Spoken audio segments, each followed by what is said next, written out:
Bonjour à tous et bienvenue dans Singularité IA pour ce 11e épisode du podcast. Salut JB, comment tu vas ? Ça va super bien, je suis content qu'on ait de nouveau un épisode tous les deux. C'est ça faisait quelques temps et là maintenant on pourra le refaire. Et c'est, je crois, le premier en studio en plus, à deux. Oui. Ben voilà, c'est parfait.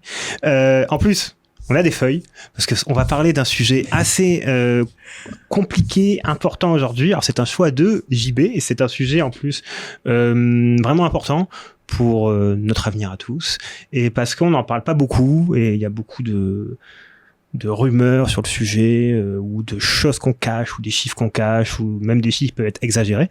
Et là, JB va essayer de nous démystifier tout ça. C'est l'impact environnemental de ChatGPT ou l'IA générative en général, même si aujourd'hui il y a un mastodonte qui domine tout, mais c'est important de voir ça. Donc, JB, d'abord, pourquoi tu souhaites parler de ça ? Eh bien, première chose, tu l'as déjà dit, c'était hyper intéressant, Dani. Il y a beaucoup de choses un peu mystiques qui traînent sur le sujet. On dit ChatGPT boit beaucoup d'eau. Mais qu'est-ce que ça veut dire que ChatGPT boit beaucoup d'eau ? Eh ben, moi, je ne savais pas, donc j'ai voulu faire mes recherches sur ce sujet-là. L'électricité consommée par ChatGPT, mais mon PC, il consomme de l'électricité, mais ChatGPT en soi, il consomme pas d'électricité. Pareil, on parle des émissions carbone, mais comment ça ? Enfin, mon PC, tout de suite, il rejette pas du CO2 directement. Donc, tous ces trucs-là, en fait, on se rend pas trop compte de comment ça fonctionne, et moi-même je savais pas vraiment, donc du coup j'avais envie d'approfondir. Et d'autre part, quand j'étais donc en école d'ingénieur, lors d'un stage de 6 mois que j'ai fait, je l'ai fait à l'ADEME, c'est une agence parapublique spécialisée dans l'environnement, donc j'avais beaucoup traité française, oui. Donc j'avais beaucoup traité des sujets de transport et d'émissions carbone notamment. Après j'ai travaillé 3 mois à la SNCF dans la RSE, et quand j'étais aussi en école d'ingé, j'étais dans des assos solidaires, sociales et environnementales. Et donc, de ce fait, c'est un sujet qui, moi, me plaît depuis longtemps et que j'avais envie, en tant que formateur et consultant en IA générative, surtout que c'est quand même important, comme tu l'as dit en intro, et j'avais envie de comprendre comment tout ça fonctionne, etc. Ok, c'est ce dont on va parler aujourd'hui, donc c'est cool. On va essayer de pas rester trop... Alors, on va parler un peu tu vas parler, parce que là, c'est toi vraiment qui va évoquer ce sujet-là. Pardon, moi, je serai plus dans les questions et des remarques aux besoins, mais c'est toi vraiment le connaisseur. On va essayer de pas rentrer trop dans l'ultra technique, un peu de chiffres, parce que je sais que tu aimes bien les chiffres, donc on va citer un peu de chiffres, mais le but, c'est surtout que vous compreniez vraiment comment ça fonctionne et comment toi, tu pourras vraiment nous expliquer ça et expliquer à tous les gens qui s'intéressent au sujet comment une IA générative consomme de l'énergie, pourquoi elle la consomme et à peu près combien, et vous en tant qu'utilisateur et nous en tant que formateur aussi, c'est important. Donc première question que je souhaite te poser, alors tu as déjà un peu répondu en intro, mais on va rajouter un peu, c'est selon toi pourquoi il est important de considérer l'impact environnemental des modèles d'IA comme ChatGPT, Claude 3, etc. Écoute, il y a Sacha Lucioni, c'est une chercheuse, c'est Hugging Face, donc une plateforme d'IA assez connue, qui est chercheur en éthique et en développement durable. Elle avait une phrase que je trouvais assez intéressante. On dit tous que l'IA va sauver un peu l'environnement. En tout cas, dans les milieux techno-solutionnistes, on en parle beaucoup. Mais du coup, on considère pas quelle empreinte environnementale a l'intelligence artificielle. Donc, je trouve que c'est intéressant quand même si on est techno-solutionniste et qu'on a foi en la technologie, de savoir que, en effet, il faudrait, avant de savoir si ça va nous sauver, peut-être voir que déjà l'impact que ça a concrètement. Et puis voilà, mais c'est une question après, peut-être qu'il y a des petits quick wins dans notre utilisation au quotidien aussi. Peut-être utiliser un modèle plutôt qu'un autre qui est moins énergivore, peut-être pour certaines tâches utiliser tel modèle moins énergivore qu'un autre. Ça peut nous aider en fait à avoir une utilisation entre guillemets plus responsable et équilibrée de ces outils-là. Tu parlais de modèles plus responsables, entre guillemets. Est-ce que déjà, faire de sorte, pour sortir un peu de l'intro, est-ce que tu as déjà des données sur quels sont les modèles les moins consommateurs et pour quelles raisons ils seraient moins consommateurs ? Alors, En fait, dans l'IA générative, on le sait tous les deux, il y a les modèles propriétaires et les modèles open source. Les modèles propriétaires, on sait pas, ils sont pas très transparents sur la manière dont ils l'ont entraîné. Exactement. Plus ou moins transparents sur le code, sur la taille du modèle exact. Par exemple, GPT-4, on sait pas vraiment le nombre de paramètres qu'a le modèle, donc la place qu'il prend entre guillemets sur les serveurs pour ultra simplifier. Et donc voilà, c'est difficile de répondre à cette question, mais déjà, on sait que Mistral, notamment la boîte française, ils essayent de faire des modèles très performants, mais qui prennent beaucoup moins de place, en fait, et qui mettent moins longtemps à être entraînés, etc. Et donc, qui sont plus économes lorsqu'on les utilise. Par exemple, un Mistral 8x7B, il va être, à mon avis, moins énergivore que un GPT-4 ou GPT-4o. C'était pas 7 milliards de paramètres Mistral dans mes souvenirs, contre 100 milliards officieux, parce qu'on sait pas trop, pour GPT-4. Exactement, donc tu vois, c'est 8 fois 7 milliards, du coup, ils ont utilisé une technique d'optimisation de l'utilisation du modèle, afin que, je sais pas si le but premier c'était d'être moins énergivore, mais en tout cas d'avoir plus d'efficacité, donc du coup de coûter moins, en fait, parce que derrière, finalement, si c'est important aussi, on l'a pas dit, mais si c'est important, c'est que plus ça utilise des ressources première, électricité, data, enfin électricité, etc. Plus ça coûte cher aussi. Donc, puisque derrière, pour faire, peut-être qu'on peut expliquer comment justement l'infrastructure. C'est la question qui allait suivre. Oui, alors pour le coup, on va reprendre l'exemple le plus connu, OpenAI et ChatGPT. Donc, est-ce que tu peux nous dire comment ça fonctionne et ce qui signifie quelle est l'infrastructure nécessaire pour faire tourner un chatbot et un LLM surtout, comme GPT-4 et GPT-3.5, GPT-4o. Exactement. Alors, je vais faire très simplifié, encore une fois, pour que le but, c'est, comme tu l'as dit, c'est de démystifier. Il faut se dire que vous avez votre interface sur ChatGPT, vous envoyez une requête. Derrière, ça fonctionne sur le cloud de Microsoft Azure. Donc, on sait bien qu'il y a un partenariat très, très fort entre Microsoft. C'est important de le rappeler à tous ceux qui pensent qu'ils sont sauvés en utilisant Microsoft Outlook et que ChatGPT, c'est le mal, pour un sujet qu'on abordera dans le prochain podcast sur la confidentialité. En fait, il y a quand même des liens très forts entre les deux.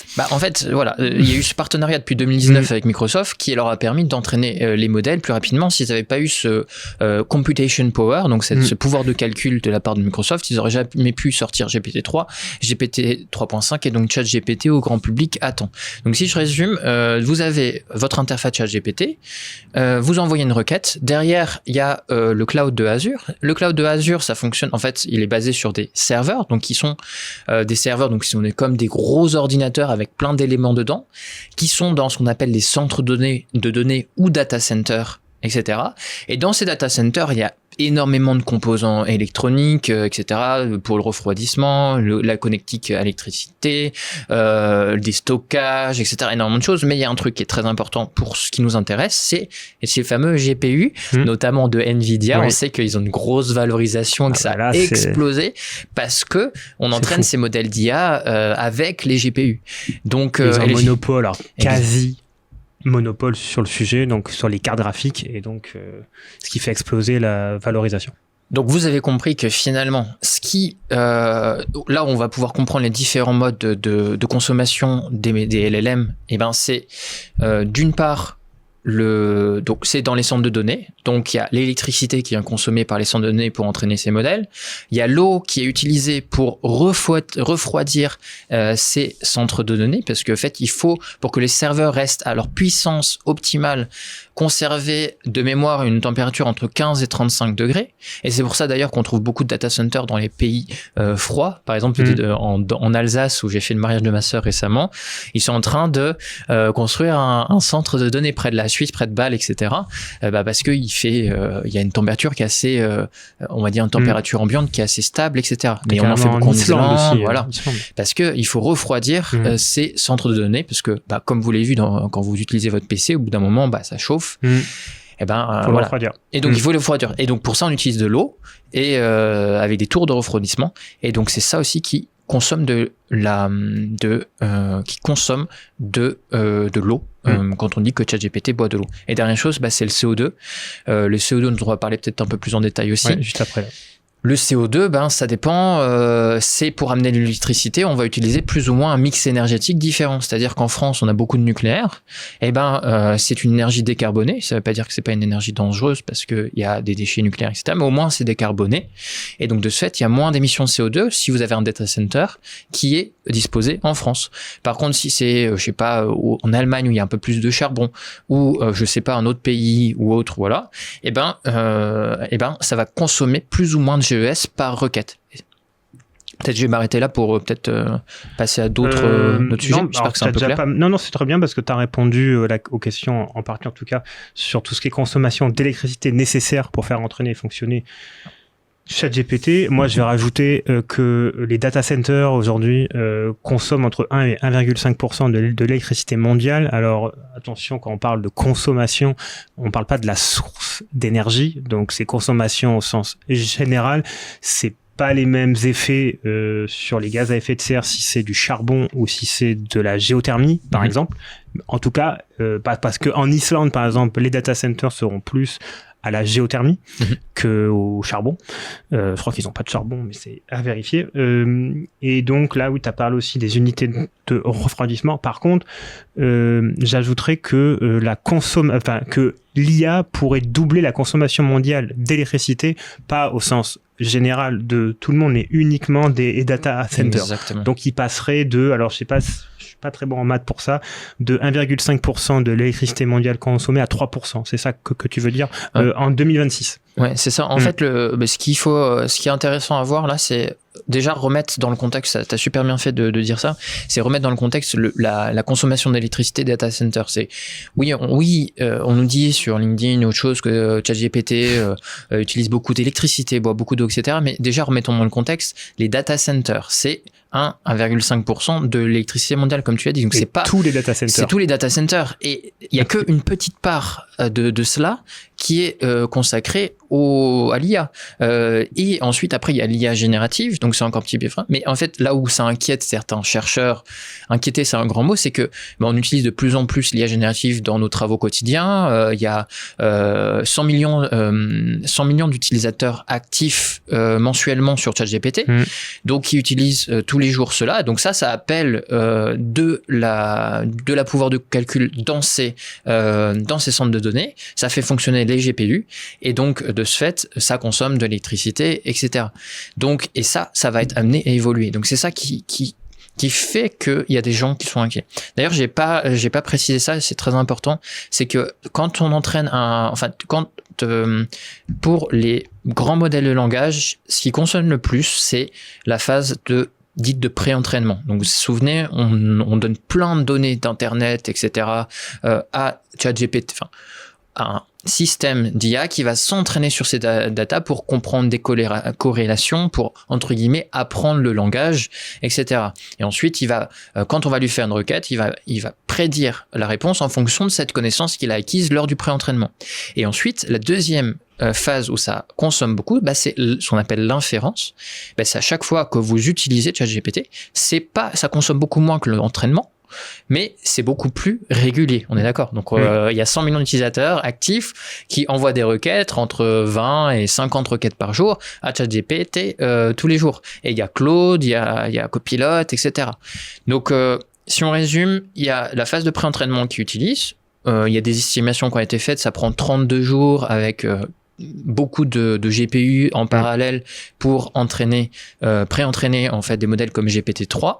Mais bon, comme on n'a pas les données, on peut pas savoir exactement. Et puis après, il y a l'inférence. Donc l'utilisation au jour le jour qui utilise aussi beaucoup d'énergie. Et pour l'inférence justement, et même pour le pré-entraînement et entraînement, est-ce que tu as des chiffres à donner sur l'empreinte carbone ? Ou pas forcément? Ou est-ce qu'on peut les connaître? Est-ce que ce sont des estimations ou est-ce que ce sont des chiffres vraiment officiels et vérifiés? Alors, ça, c'est... donc là, j'ai sous les yeux, donc Benji vous a dit qu'on avait des papiers parce que c'est des chiffres très précis. Donc, on voulait quand même vous donner des chiffres précis. Donc, moi, j'ai fait cette enquête sur ma newsletter et je me suis basé en fait sur des sources qui m'avaient l'air les plus fiables. Donc là, c'est un article de Medium d'un chercheur qui avait fait des estimations. Donc, il faut pas du tout prendre cela à la lettre, mais ça donne une idée. En fait, première chose, on l'a dit, l'empreinte carbone, ça est calculé en fonction de la consommation d'énergie et du mix énergétique du pays où se trouvent les data centers. En France, ça émettra beaucoup moins de CO2. Si le data center en France, ça utilisera moins de CO2 parce qu'on a le nucléaire qui est décarboné. Voilà. Ensuite, un GPU, en moyenne, ça émet 1,44 kg de CO2 par jour s'il fonctionne en continu. ChatGPT, il pourrait utiliser environ 30 000 GPU par jour, émettant ainsi 43 200 kg de CO2 quotidien. Et donc, si on fait une division un peu bête, ça fait 4,32 grammes de CO2 émis par requête. Donc, c'est-à-dire à chaque fois que vous envoyez une requête à ChatGPT, ça consomme 4,32 grammes de CO2. Je crois que c'était l'équivalent à regarder une vidéo de 10 minutes sur YouTube. Pour une requête ? Voilà. Si on fait entre 20 et une conversation classique entre 20 et 50, ça fait l'équivalent d'une vidéo environ. Donc c'est plus une requête alors. Voilà. Et en fait, là, les 4,32, c'est il me semble qu'il s'est basé, de mémoire, il s'est basé sur le mix énergétique des États-Unis. Donc, du coup, ça sera moins élevé sauf que les data centers de ChatGPT, ils sont aux États-Unis. Donc, de toute façon. Donc, c'est à peu près ça. Voilà. Mais, il y avait une excellente étude qui a été faite aussi par Benoît Raphaël, qui est très connu sur LinkedIn aussi, qui fait des bons sujets fouillés aussi. Il était plus autour de 2,30, 2,50 grammes par requête. Donc, voilà. Ça donne des indicatifs et je trouve ça assez intéressant de se rendre compte de cela. Donc, pour retenir, à titre de comparaison, parce que je sais que les gens adorent les comparaisons, sinon ils comprennent pas, que un chat classique de ChatGPT, donc entre un long chat, on va dire, entre 20 et 50 requêtes, serait l'équivalent en consommation de CO2 d'une vidéo de 10 minutes sur YouTube. Alors, je pense pas que que l'enquête en question ait été jusque dans ces détails, mais si tu regardes la vidéo en 720 ou en donc 380, ça consomme apparemment que 10% de la vidéo en HD. Voilà, donc, mais du coup, je pense que c'est un bon repère de se dire, et de toute façon, sous le podcast, on mettra peut-être les chiffres exacts, mais environ regarder une vidéo à peu près classique, c'est comme une conversation avec ChatGPT. Donc les vidéos, elles sont bien hébergées. Je pense qu'il y a des data centers. Donc c'est le même fonctionnement derrière. Aussi, donc. Voilà, donc c'est le même fonctionnement, mais du coup. Le cloud, c'est pareil. Mais en fait, c'est ce qui a en fait embête un peu les chercheurs, c'est un truc qu'on ajoute en plus des autres trucs. Mais on verra peut-être avec l'étude de Nature que je t'ai dit, donc je t'ai partagé tout à l'heure, que potentiellement en utilisant ChatGPT sur certaines tâches, finalement, vous allez émettre moins de CO2. Peut-être qu'on peut en parler maintenant, puisqu'on est sur l'empreinte carbone. Oui, go. Moi, je suis OK. Bon, en fait, il y a une étude de Nature qui est un peu, qui veut un peu froisser, en fait, les écologistes. Non, je rigole. Mais, qui est incomplète, mais qui est quand même parue sur Nature. C'est un des plus gros journal scientifique du monde, et qui dit que, par exemple, quand donc vous faites, par exemple, vous générez une page Word de texte avec ChatGPT vs une page Word de texte que vous rédigez vous-même. Quand vous allez rédiger avec ChatGPT, ça va prendre beaucoup moins de temps parce que c'est beaucoup plus rapide, et on sait que les LLM d'aujourd'hui produisent un résultat de qualité équivalente, plus ou moins, à un humain classique sur ce type de tâches précises. Et donc, l'étude de Nature a comparé en fait l'impact environnemental de l'humain avec son PC vs ChatGPT seul. Et on se rend compte qu'on est sur des deltas. Donc là encore, il faudrait, j'en suis un peu sûr sur l'intervalle, c'est entre 900 et 2500 fois moins émetteur de carbone. Sauf que, évidemment, et c'est pareil pour la régénération d'images, VS, un graphiste qui le fait VS, du coup, avec Midjourney ou autre, on est sur des deltas un petit peu moins grands, mais c'est un impact environnemental moindre en termes de carbone sur ce truc-là, enfin sur ces tâches précises-là. Après, il y a beaucoup d'angles morts sur cette étude. Par exemple, l'effet rebond. On sait que par exemple, quand on a les transports, quand on crée une autoroute en plus, les gens prennent plus la voiture. Et là, quand on va plus vite pour générer un texte, peut-être qu'on va générer plus de texte. On repasse sur le texte aussi. Oui, voilà. Donc, au final, mais c'est quand même intéressant et ça montre que en fait la complexité du sujet, le manque de données sur le sujet, on est vraiment au tout début des études, et qu'en fait, peut-être que finalement, en utilisant ChatGPT, dans certains cas, vous faites vous rendez service à la planète aussi. Donc c'est là où en fait on amène de la complexité, mais le but de ce podcast c'est de vous donner un peu les grands chiffres, les grandes tendances, vous expliquer le concept pour qu'ensuite vous puissiez approfondir si le sujet vous plaît, vous poser nos questions, nous poser vos questions en commentaire ou sur LinkedIn si vous avez besoin, etc. Ouais, et de toute façon, ce qui est sûr, c'est que ça ne va que s'améliorer. De toute façon, d'une part, la source d'énergie ne va pas rester carbonée, sauf si des lobbies le veulent. C'est les seuls qui le veulent, en fait. Et les data centers, faut savoir qu'ils, certes, ils s'agrandissent, mais c'est comme nos cartes mémoire. Avant, on pouvait mettre... Ah oui, pardon, pour le micro, c'est mieux. C'est mieux, je t'entends mieux, là. Avant, on pouvait mettre 50 mégas sur une clé USB. Maintenant, on peut aller à 32 gigas, 64. Sur un disque dur externe, on peut aller à 1 Tera, même 2 ou 3 maintenant. Donc, la surface d'enregistrement où on peut mettre la mémoire n'agrandit pas. Par contre, la mémoire s'agrandit. Donc, quoi qu'il arrive, je pense qu'on va... Certes, ça va faire augmenter l'empreinte, les émissions, mais quels seront l'impact à long terme, personne ne le sait. Et de toute façon, je pense qu'on va aller vraiment en s'améliorant. On a parlé beaucoup de CO2 depuis tout à l'heure. Un des reproches qu'on fait à ChatGPT, à l'IA générative en général, mais surtout à OpenAI, c'est la consommation d'eau.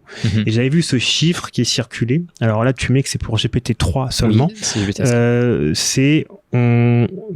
Tu parles de 700 000 litres d'eau. Pour le pré-entraînement. Voilà, pour le pré-entraînement.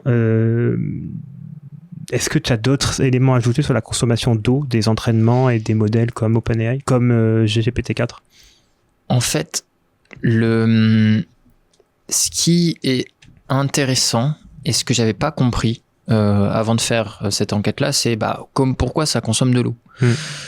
Parce que je me suis dit, en fait, imaginons qu'on fasse couler de l'eau froide, par exemple sous un parquet qui refroidit donc par le sol l'IA, enfin les data centers, pardon, les serveurs, etc.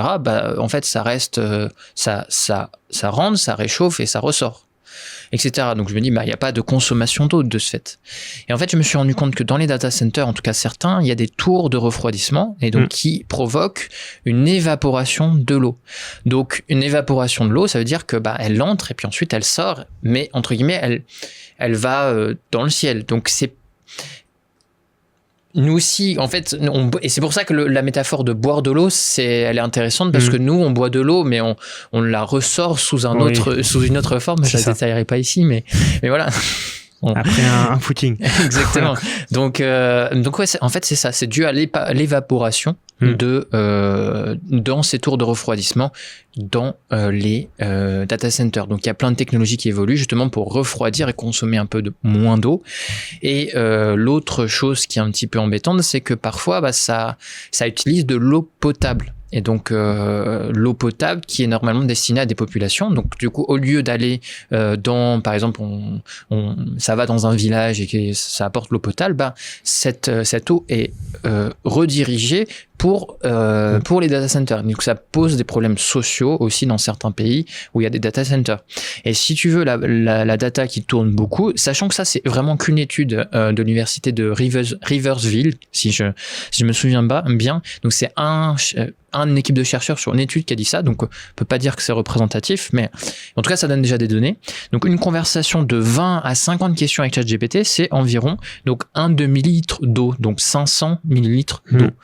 Donc, mais dû à ces unités de refroidissement des data centers.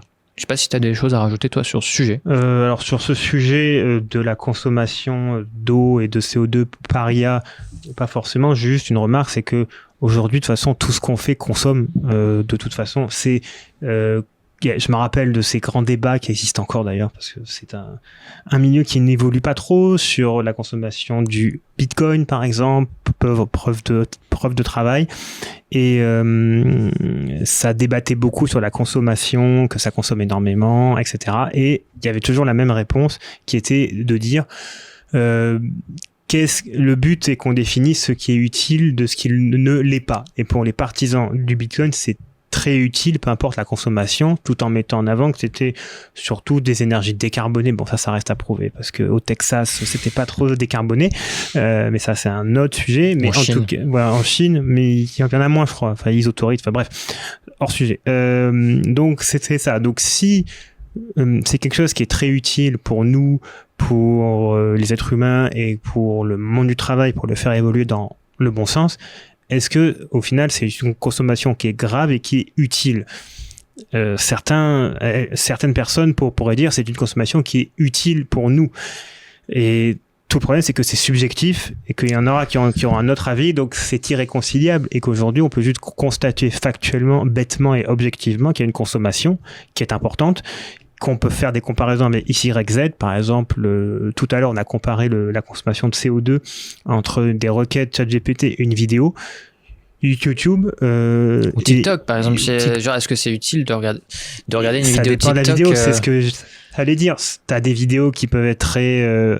qui vont éduquer, qui vont t'apprendre des choses, et d'autres qui vont rien t'apprendre du tout, qui ne servent à rien.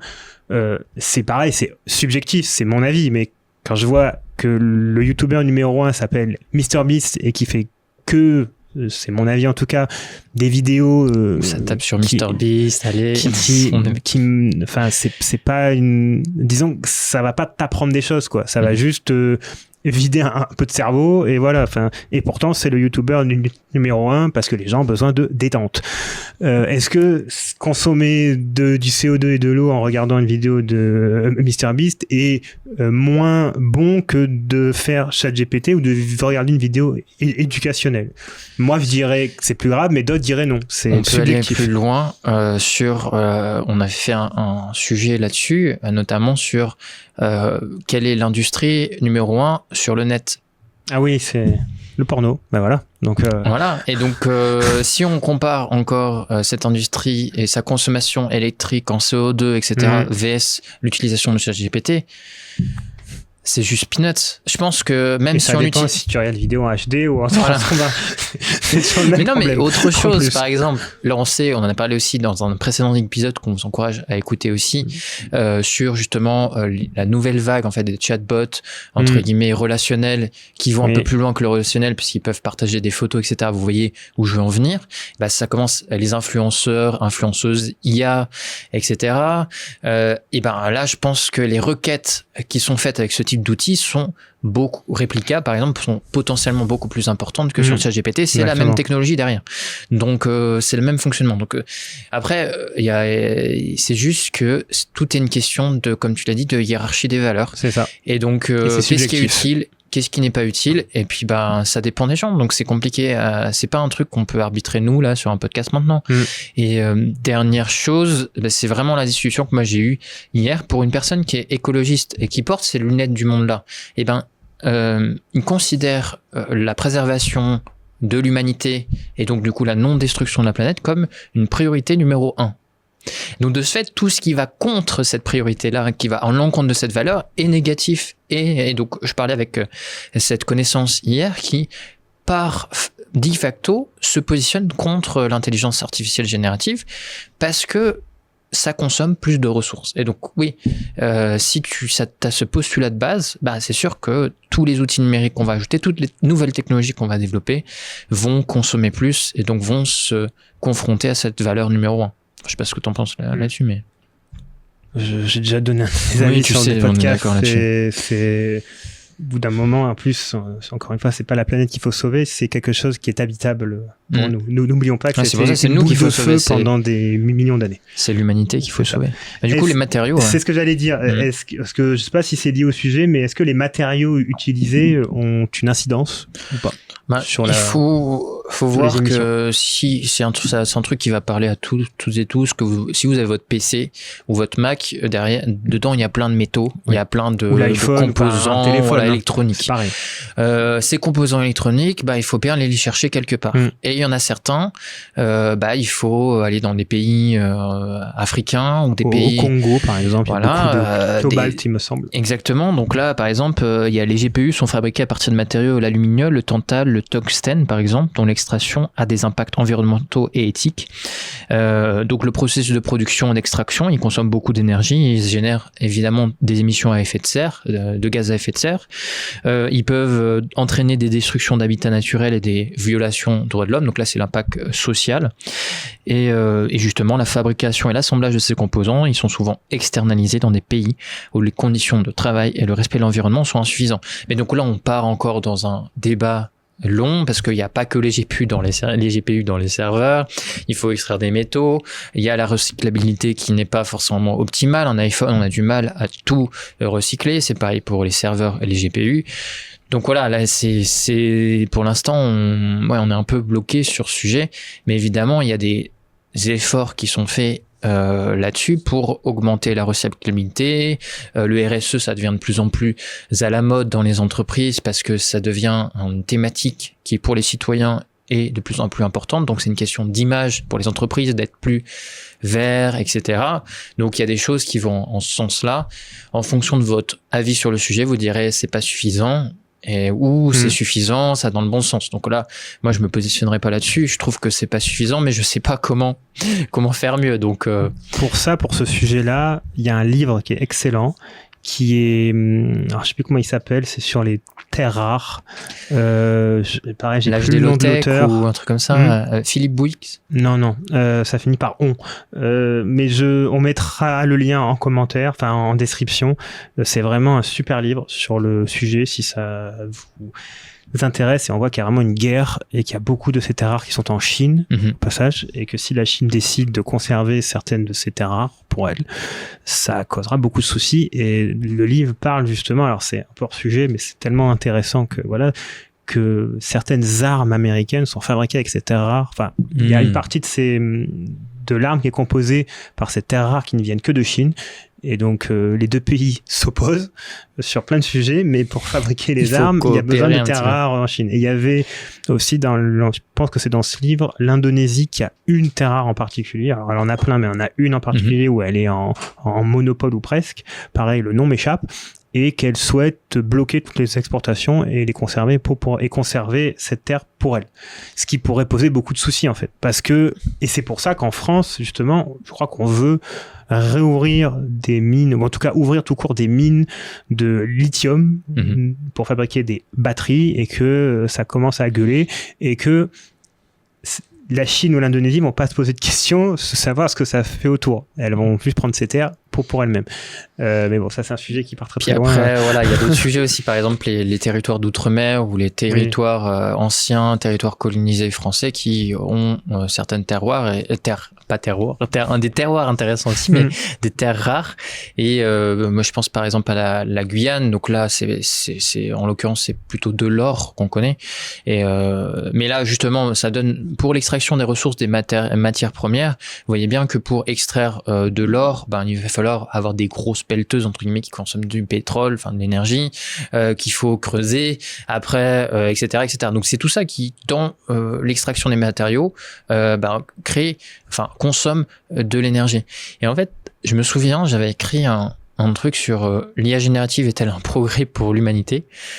Je m'étais rendu compte que pour beaucoup de sujets, c'était plutôt pour moi en tout cas un progrès économique en termes de gain de PIB, etc. Je trouve qu'on peut même l'utiliser en introspection et c'est assez intéressant.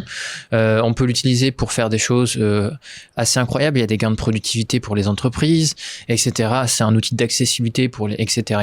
Mais par contre, c'est plutôt un recul pour l'environnement parce que ça utilise plus de matériaux. Mais là où je veux en venir, c'est que je pense que une des choses qui va faire qu'il y aura peut-être un cap dans la puissance des modèles d'intelligence artificielle type GPT qu'on aura, ça sera qu'on n'aura juste pas assez de GPU pour entraîner les modèles, pas assez de matériaux, pas assez d'énergie. Les terres rares qui viennent plus. Exactement. Pour moi, c'est ça le plus... Pour moi, je lisais encore un article avant de venir là sur GPT-5. En fait, c'est une loi. Plus on a de computation power, plus on a de pouvoir de calcul, plus on va pouvoir créer des gros modèles qui seront plus performants. Et donc, sauf que peut-être que la Terre en elle-même va plus nous permettre d'aller récupérer les matériaux sur lesquels ces infrastructures sont dépendantes.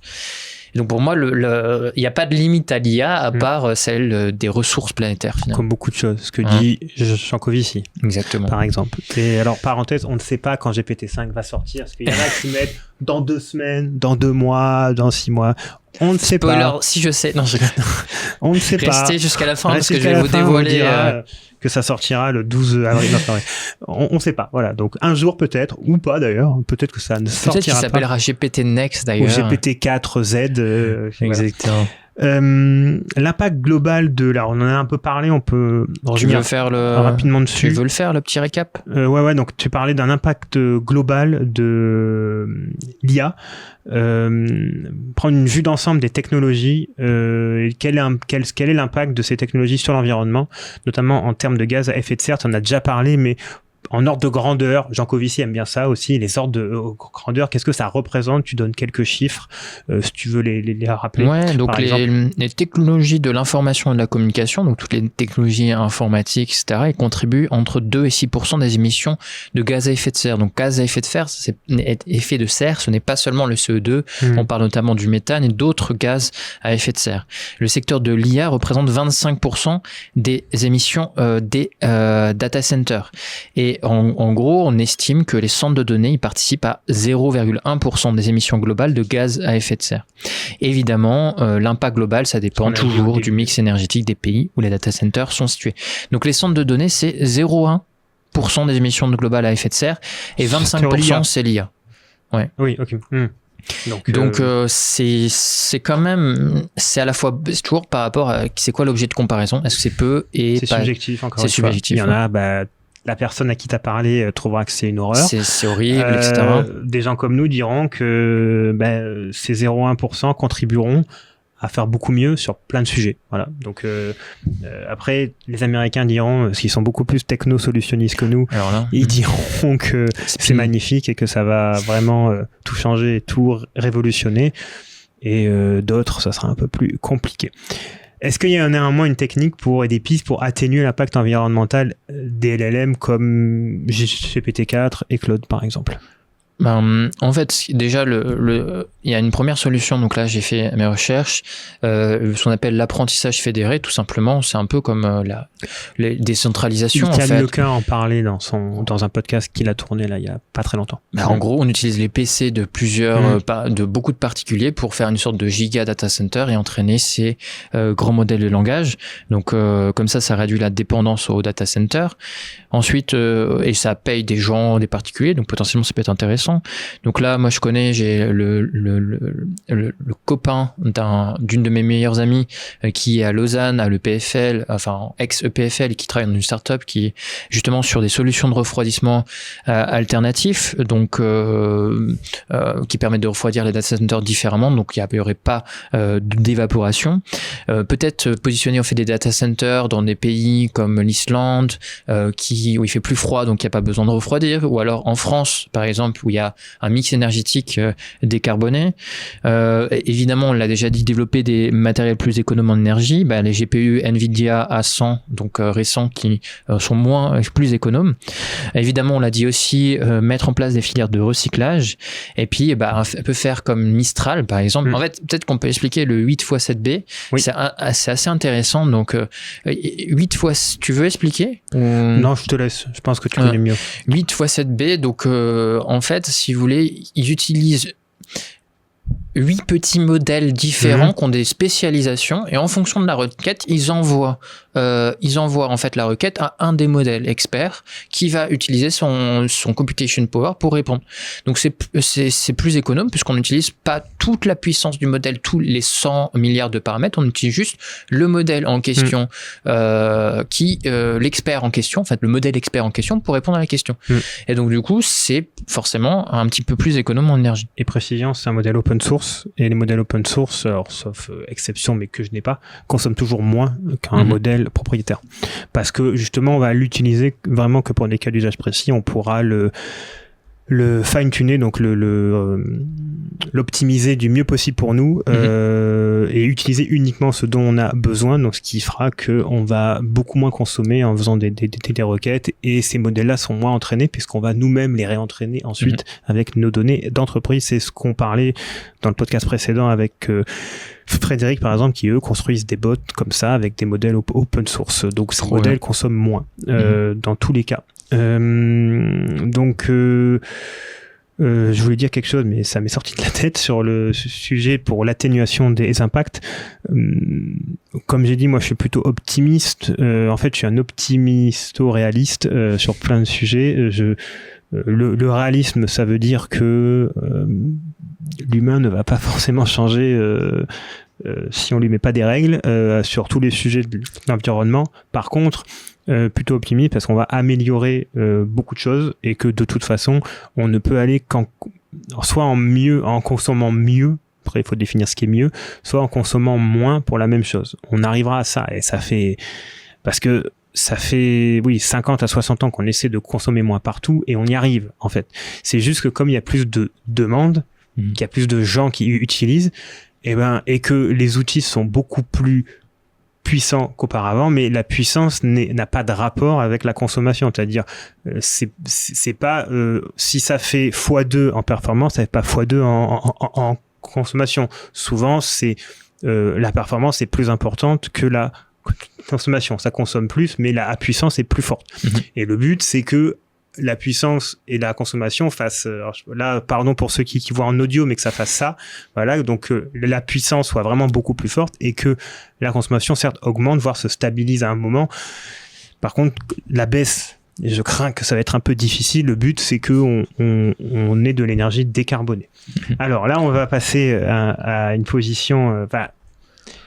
est-ce que tu as une position personnelle? Alors, tu en as déjà un peu parlé, mais est-ce que tu veux vraiment insister sur quelle est ta position personnelle sur l'utilisation de ChatGPT malgré son impact environnemental? Alors, je sais très bien que tu vas me dire que tu ne vas pas me dire de ne pas utiliser ChatGPT à cause de l'impact environnemental. Donc, je vais un peu changer la question parce que je pense que c'est plus intéressant. C'est qu'est-ce que tu as à dire aux personnes qui refusent d'utiliser l'IA? Alors, je te mets si tu veux, je pourrais faire une réponse aussi, mais je pense que c'est vraiment plus intéressant. Qu'est-ce que tu veux leur dire aux personnes qui refusent d'utiliser l'IA juste uniquement parce que ça consomme de l'énergie?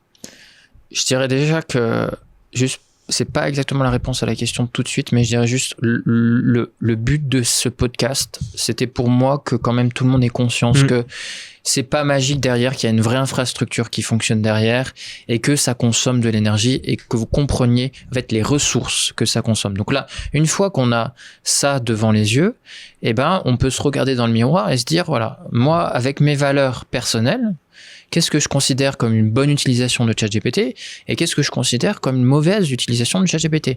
Et en fait, moi je suis plutôt pour une société où on rend les individus responsables d'eux-mêmes, donc c'est à chacun en âme et conscience de prendre ses décisions sur voilà. Moi je me dis peut-être que en ayant conscience de l'impact, je vais me dire peut-être que pour faire telle ou telle utilisation un peu bête que je considère bête de ChatGPT, je vais peut-être moins l'utiliser là de ça. Voilà, et puis peut-être que par exemple j'utilisais un plus petit modèle pour faire juste une réponse d'email et puis par contre je fais une grosse réflexion et là je vais prendre le modèle le plus puissant. Maintenant pour répondre à tous ceux qui ne veulent pas utiliser ChatGPT pour des raisons environnementales. C'est compliqué.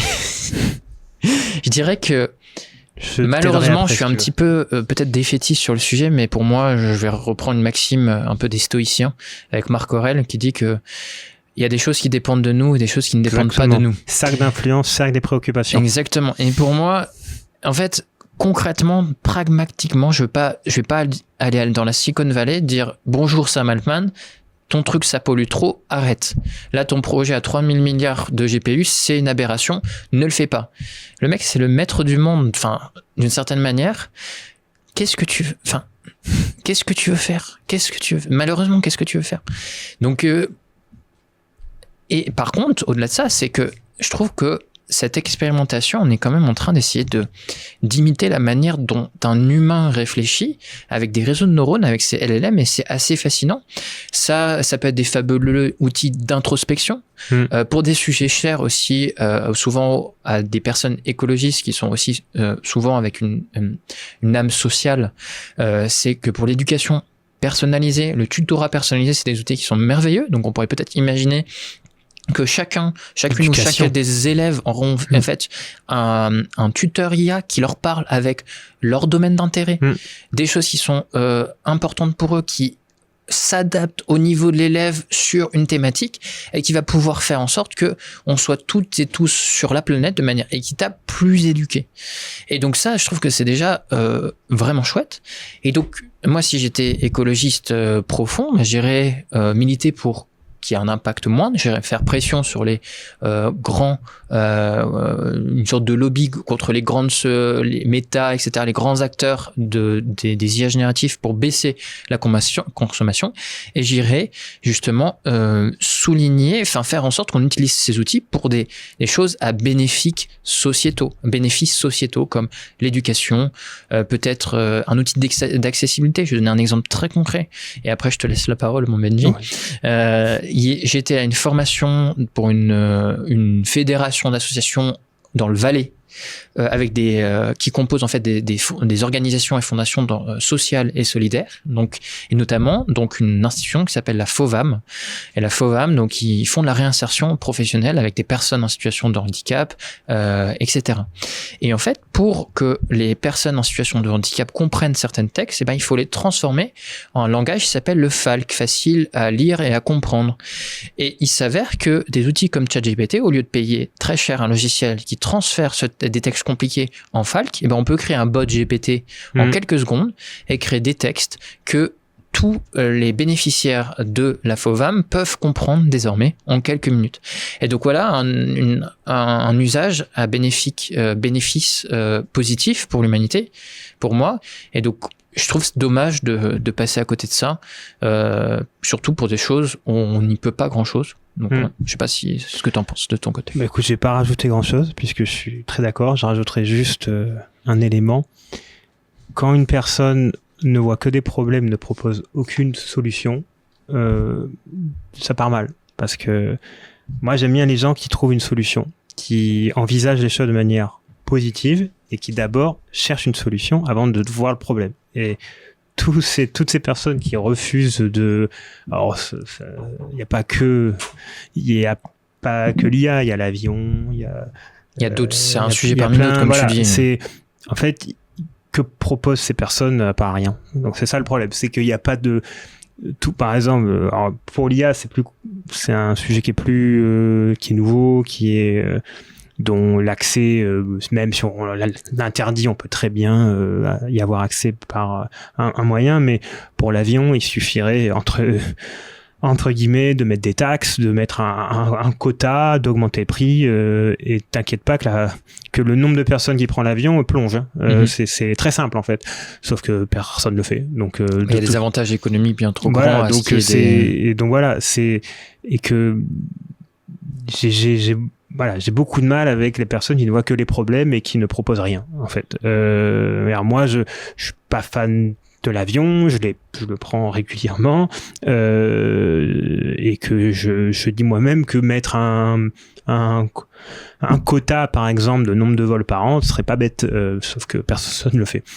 Donc là, pour l'IA, c'est liberticide d'une certaine manière. Oui, mais bon, c'est comme les gens ne vont pas se bloquer d'eux-mêmes. Voilà, il n'y a pas de bonne solution. Et là, pour l'IA, c'est pareil. Et j'avoue que les bénéfices que tu as donnés, notamment pour l'association là, où ça a été, c'est quand même très important. Il y a des cas d'usage qui seront très utiles et que ces personnes qui ont, mais un esprit très fermé au final, ne voient pas et refusent de voir. Et l'étude de Nature aussi qui montre oui, que aussi.